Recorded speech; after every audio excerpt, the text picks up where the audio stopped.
Você já parou para pensar que, assim como tudo no universo, você também é pura energia? No terceiro experimento deste livro transformador, vamos explorar um dos princípios mais revolucionários da física, o conceito de que tudo é energia, inclusive você. Inspirado nas descobertas de Albert Einstein, este teste promete provar que sua vibração tem um impacto direto na sua realidade. Se você duvida, está prestes a se surpreender. Pegue seu caderno, abra sua mente e venha comigo para mais uma experiência que pode mudar a sua vida. Vamos começar? Experiência número 3. O princípio de Albert Einstein. Você também é um campo de energia. Está bem ao alcance da sua mão, querida.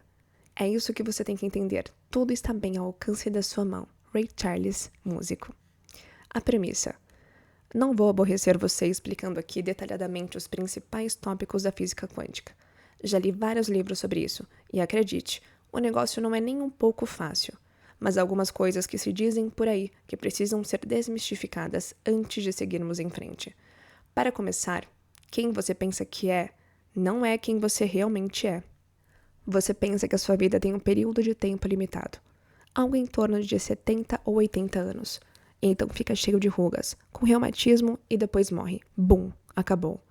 Mas isso é tão verdade quanto o sonho que você teve na noite passada com aquela loira alta ou com aquele cara forte e lindo. O seu corpo é um impostor, uma pequena fração de quem você realmente é. 99% de quem você é, na verdade, é invisível e intocável.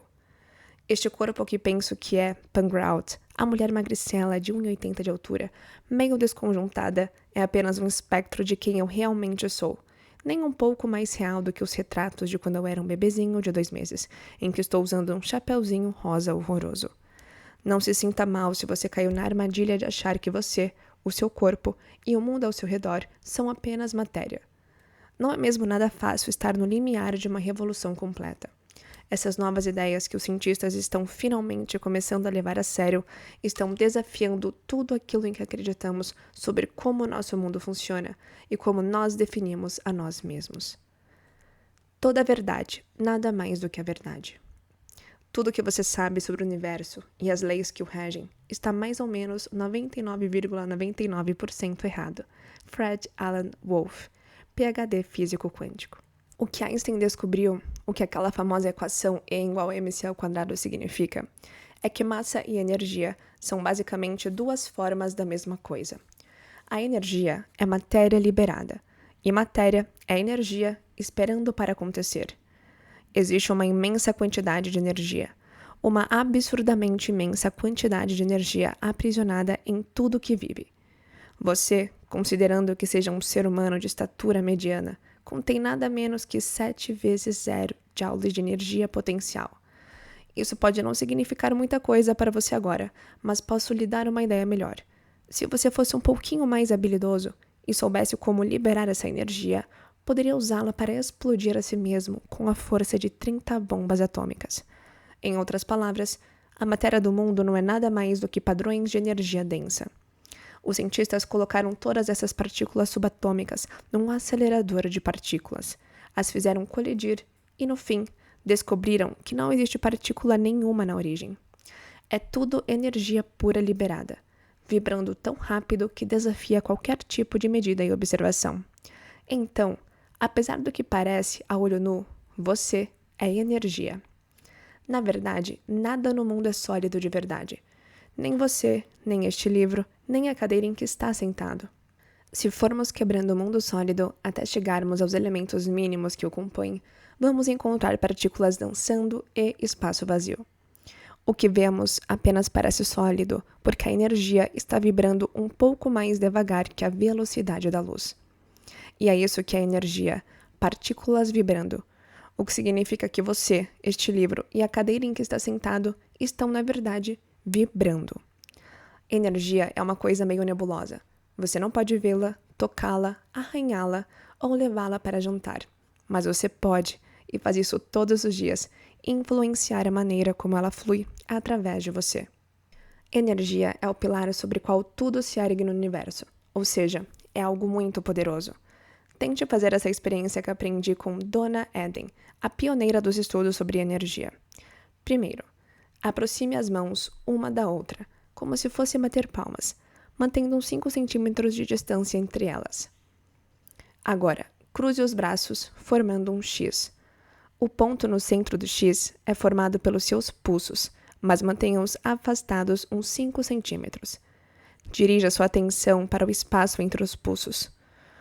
Os nossos pulsos contêm vários centros de energia. Portanto, essa energia toda vai se intensificar e, muito provavelmente, você vai sentir alguma sensação neste local. Calor, formigamento. Bem devagar, aproxime os seus pulsos um pouco mais e depois afaste-os novamente. Percebeu? O que foi que eu lhe disse? Você é energia. A cada momento, você dá forma a essa energia pela sua consciência. Você faz isso com cada pensamento, cada intenção, cada ação. Como você se sente? O que você pensa? No que acredita?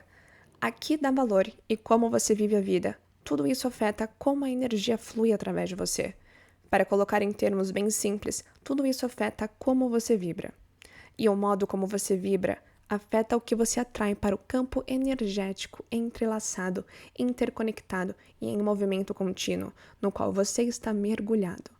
Você atrai para a sua vida tudo que está vibrando na mesma frequência e no mesmo comprimento de onda. Vamos dizer que você está se sentindo muito animado, alegre e grato por tudo que tem. Essas emoções enviam uma frequência de alta vibração que magnetiza mais coisas para que você se sinta ainda mais animado, alegre e grato. Tudo que tiver essa mesma frequência energética vai se aproximar do seu campo de energia. No entanto, se você está assustado, se sentindo culpado ou convencido de que há perigo em cada esquina, enviará uma baixa frequência vibratória que vai atrair coisas não muito boas para a sua vida. Sempre atraímos o que combina com o nosso padrão vibracional. Somos nós que iniciamos a vibração. Somos como ímãs. Somos a causa. Funciona da mesma maneira que um diapasão. Vibre um diapasão numa sala cheia de diapasões calibrados para diferentes notas, e somente os calibrados para a mesma frequência irão vibrar também. As forças atraem. É uma regra clássica da física. Não existe esse negócio de você e eles. Quem não fica espantado com a física não a entendeu. Niels Bohr, físico dinamarquês. Se você ainda não está satisfeito com todas as esquisitices que estou falando aqui, vou abordar mais um pequeno detalhe. Tudo no mundo físico que conhecemos está conectado como todas as outras coisas no mundo físico. Você está ligado e conectado a um campo de energia universal, subjacente. Esse campo, como disse o Sr. Einstein, é a única realidade. As coisas parecem separadas porque estão vibrando em comprimentos de ondas diferentes. Do mesmo jeito que uma nota dó vibra num comprimento de onda diferente de um si. Cada uma dessas vibrações cria uma faixa no campo eletromagnético, que, por sua vez, instrui a energia aonde ir e o que fazer. Esse campo de energia pulsante é o motor central do seu ser e da sua consciência. Onde fica esse campo? Bem, na verdade, não há lugar onde ele não esteja. Tudo no universo está ligado a esse campo de energia, todas as formas de vida, desde as zebras na África e as plantas no seu jardim e aos icebergs derretendo. A sua inteligência, criatividade e imaginação interagem com esse campo de energia magnífico e complexo. Podemos parecer diferentes corpos com diferentes ideias, mas somos todos apenas um grande campo pulsante e vibrante de consciência. Dados de experiências pessoais. Não é o que você não sabe que faz você ter problemas. É o que você sabe com certeza, só que não é bem assim. Mark Twain, escritor americano. Edwene Gaines é uma das minhas orientadoras espirituais favoritas. Ela é engraçada, sagaz e sabe como os princípios espirituais funcionam. Ela dá palestras sobre prosperidade, nas quais ensina as pessoas a terem vidas mais abundantes e centradas em Deus. Mas, como qualquer um de nós, Edwene teve que aprender os princípios espirituais fazendo suas próprias experiências. Ela conta uma história hilária sobre a primeira grande demonstração que fez. De acordo com a tradição espiritual de Edwene, uma demonstração é quando você cria mais ou menos do nada alguma coisa que quer ou de que precisa muito. Na época da primeira demonstração de Edwene, ela tinha pouca experiência no mundo dos princípios espirituais. Ela estava completamente sem dinheiro. Como ela gosta de dizer, Não tinha nem um tostão furado no bolso. Mas ela ouviu um professor fazer um comentário maluco de que Deus não só gostava muito dela, mas também queria abrir os portões do céu para ela e derramar-lhe sobre ela todas as suas bênçãos, se ela simplesmente aprendesse como direcionar a energia que havia dentro de si mesma. Mas primeiro, ela tinha que saber o que queria e quando queria receber. Isso era fácil, em 15 minutos. A Joanne encheu todo um caderninho com seu desejo, sapatos novos, um namorado novo, um carro novo e por aí afora. Ela decidiu que também queria uma semana de férias na cidade do México. Ela nunca tinha ido ao México, mas achava que seria um ótimo lugar para praticar o espanhol que estava aprendendo. E sempre quis conhecer a Pirâmide do Sol e a Pirâmide da Lua e ver as pinturas de Diego Rivera. Joanne não tinha dinheiro para fazer a viagem, então listou esse desejo como uma brincadeira. Mas pensou bem e foi até uma agência de viagens, deu uma olhada nos folhetos e fez uma reserva num voo para dali a 3 meses. Pensei que o pior que podia acontecer era eu ficar meio constrangida na frente do agente de viagens, por não poder pagar a passagem, explicou a Joanne. Mas isso é porque você não se sente rica, disse o professor dela. Você não está vibrando como uma pessoa rica. É que, acho que já comentei sobre isso, continuou a Joanne. Você sabe quanto eu tenho no banco neste exato momento? Estou com dificuldade até para pagar a conta de luz. É exatamente por isso que você tem que sair e fazer alguma coisa que faça você se sentir rica, insistiu o professor. A Joanne decidiu que o grande desafio dela seria no supermercado. Eu era uma daquelas pessoas que compram o indispensável, feijão, pão, farinha, o básico, disse ela. Eu não ousava gastar nenhum centavo em coisas supérfluas. Nada como sais de banho. Eu estava controlando as minhas despesas. Então, da vez seguinte em que foi ao supermercado, ela decidiu dar uma passada pela seção gourmet, apenas para dar uma olhada. Vi um vidro de azeitonas recheadas com amêndoas. As pessoas ricas deviam comer coisas assim, pensou.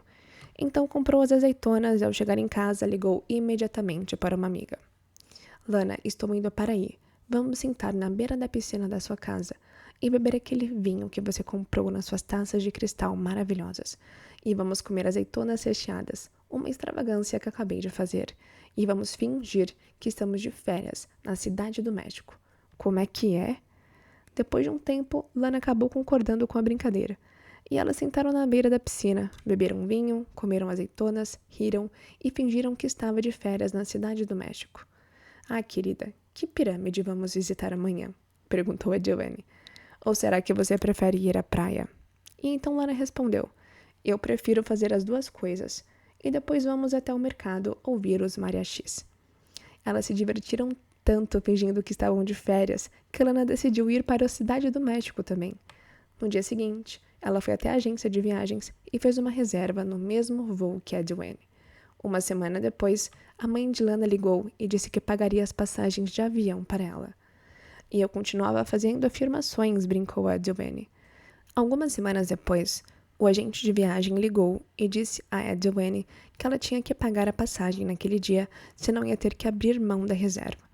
Tá bom, já estou indo para aí resolver isso, disse a Joanne, mesmo se sentindo como uma mãe com os armários da cozinha completamente vazios e um bando de filhos para alimentar. Ela entrou no carro e decidiu que já era hora de ter uma conversa séria com Deus. Deus, disse ela, já fiz tudo o que sabia fazer até agora. Fiz a lista dos meus desejos, fiz as minhas afirmações, fingi que era rica. Agora é com você. E, cara, o agente de viagem ligou. Estou indo para lá, e é melhor que esse dinheiro apareça logo. No caminho para a agência, ela teve um impulso de parar na casa da mãe. Agora me conheço bem o suficiente para saber que estava pensando comigo que se eu dissesse à minha mãe que a mãe da Lana ia comprar as passagens dela, talvez ela comprasse as minhas, admitiu a Joanne. Ela foi até a casa de sua mãe, foi gentil e simpática como nunca tinha sido antes e contou a ela sobre as férias com que ela e Lana estavam sonhando. Para terminar a história, olhou para a mãe e disse, e sabe de uma coisa? A mãe da Lana vai dar as passagens para ela. Isso não é maravilhoso? Nossa, que ótimo, respondeu a mãe de Joanne. E o que você vai fazer? Com aquele banho de água fria, a Joanne decidiu que não tinha mais nada para fazer ali. Estava indo embora quando sua mãe lhe pediu para pegar a correspondência para ela. A casa tinha um jardim bem grande na frente, e o caminho até a caixa do correio era longo. Edwina foi até lá, chutando pedras e praguejando. Quando voltava, deu uma olhada nas cartas e viu que uma delas lhe endereçada. Dá para entender uma coisa dessas? Eu não morava naquela casa há uns 15 anos. E há uns 15 anos, ninguém me mandava nada nesse endereço. Edwina não tinha a menor ideia de quem tinha escrito aquela carta e não abriu o envelope. Para a surpresa dela, a carta era de uma antiga colega de apartamento que tinha se casado e mudado para outra cidade. Na época, elas eram jovens, sem dinheiro nenhum, e só compravam móveis e utensílios usados. Nem 3 meses depois que elas começaram a morar juntas, Edwina arrumou um emprego e foi dar aulas num outro país, deixando o apartamento que ela e a colega dividiam e toda a mobília e utensílios usados para trás. A carta dizia o seguinte: Querida Edwina, encontrei na lista telefônica de Houston o endereço dos seus pais e resolvi lhe escrever. Queria lhe dizer que quando me casei e me mudei para uma casa nova com meu marido, nós compramos móveis novos. Então vendi os móveis que tínhamos comprado juntas para o nosso apartamento. Acontece, você não vai acreditar, que vários deles eram muito antigos e valiam um bom dinheiro. Acho justo dividir o que consegui por eles com você. Afinal, compramos tudo juntas e dando um duro danado. Aqui vai um cheque com a sua metade do dinheiro. E quer saber de uma coisa, disse a Joanne. Era quantia suficiente para pagar a minha passagem até o último centavo. E ainda sobravam $100 para eu gastar na viagem. Joanne contou ainda uma continuação muito engraçada da história. Ela e Lana tiveram férias maravilhosas na cidade do México. Fizeram compras, tomaram sol na piscina do hotel, visitaram as pirâmides e passearam no mercado. E em todo lugar que íamos, Lana recebia flores, disse a Joanne. Estávamos andando pelo mercado e os mariachis paravam para cantar para nós e davam uma gardênia de presente para Lana. Um dia, estávamos no ônibus e um cara entrou, deu uma rosa a Lana e desceu em seguida. Numa noite no jantar, mandaram uma caixa grande e branca para a nossa mesa. Lana abriu e havia uma orquídea linda lá dentro. Nesse momento, comecei a me sentir meio deixada de lado e disse adeus. Ei, meu camarada, preciso de um sinal de que também sou amada, disse a Joanne. Nem 15 minutos depois, o garçom do restaurante nos trouxe à entrada. E Deus tem mesmo muito senso de humor, riu a Joanne. Você sabe o que o garçom trouxe para nós? Azeitonas recheadas com amêndoas. O método. Mesmo que esse seja um dos fundamentos dos princípios espirituais, e lembre-se, espiritual apenas significa o que não é matéria. Ele não foi descoberto numa igreja, mas num laboratório de física. Os cientistas foram os primeiros a descobrir que, a despeito de todas as aparências em contrário, os seres humanos não são matéria, mas ondas de energia constante. Nessa experiência, você vai provar que os seus pensamentos e sentimentos também criam ondas de energia. Eis o que você vai fazer. Pegue 2 cabides de arame, muito fáceis de encontrar. Endireite o pescoço de cada um deles, até que fiquem em linha reta. Eles serão as suas varinhas de Einstein. E você irá posicioná-los na frente do seu corpo, formando um T. A parte mais longa, de uns 30 centímetros na vertical, e a parte mais curta, os antigos pescoços, agora em linha reta, de uns 12 centímetros, apontados para frente. Corte um canudo de plástico, desses que você pode pegar em qualquer lanchonete, ao meio, e insira cada uma das metades do canudo cortado na ponta do cabide, apontada para frente. Isso vai fazer as varinhas balançarem mais facilmente. E dobre um pouco a ponta do cabide para prender o canudo no lugar. Agora, finja que você é um xerife num filme de faroeste, com um revólver em cada uma das mãos. Levante os braços e posicione as suas varinhas de Einstein na altura do peito, a uns 20 centímetros do seu corpo. Elas vão oscilar por um tempo. Como eu disse, você é um rio constante de energia, então espere alguns minutos até que elas parem. Quando estiverem completamente paradas, você pode começar a experiência. Com os olhos abertos, olhando fixo à frente, lembre-se de alguma experiência desagradável que aconteceu com você no passado. Dependendo da intensidade da sua emoção, as varinhas ou vão ficar paradas e retas, intensidade fraca, ou vão apontar uma para a outra. As varinhas estão seguindo o campo eletromagnético em volta do seu corpo, que se contraiu como resultado da frequência negativa gerada pelos pensamentos e emoções desagradáveis que está tendo. Agora faça sua frequência vibracional se tornar positiva, pensando em alguma coisa que lhe inspire amor e alegria. As varinhas agora vão se abrir, assim como seu campo eletromagnético se expandiu com um fluxo de energia positiva. Ok, agora mantenha os olhos fixos num ponto à frente, mas foque a sua atenção num objeto que está mais à direita ou mais à esquerda, e observe as suas mãos seguirem os seus pensamentos. Quanto mais você brincar com essa experiência, mais acostumada vai se tornar a sentir as mudanças vibracionais quando passa de uma frequência a outra. Relato de experiência. Princípio, o princípio de Albert Einstein. Teoria, você também é um campo de energia. Pergunta, será que é mesmo verdade que eu sou energia? Hipótese, se eu sou energia, posso direcionar a minha energia. Tempo necessário, 2 horas. Data e hora do início da experiência. Abordagem. Uau! Apenas com os meus pensamentos e a minha energia, posso mover essas varinhas para cá e para lá. Imagine só que outras mágicas posso fazer com toda essa energia. Bom mandar ver. Para ser um verdadeiro explorador das ciências, seguir a orientação sem preconceitos da pura investigação científica, é preciso não ter medo de propor o impensável e provar que os amigos, colegas e paradigmas científicos estão errados. Lynne McTaggart, autora de O Campo, em busca da força secreta do universo. E aí, conseguiu sentir a energia em ação? Agora que você sabe que é um campo de energia vibrando o tempo todo, fica mais fácil entender como seus pensamentos e emoções moldam sua realidade. Se você fez o experimento, me conta nos comentários como foi a sua experiência. E se ainda não fez, eu te desafio a testar. Você pode se surpreender com os resultados. No próximo vídeo, seguimos para mais um experimento que vai aprofundar ainda mais essa jornada de autodescoberta. Então já se inscreve, ativa o sininho e me acompanha nessa maratona. Nos vemos no próximo capítulo.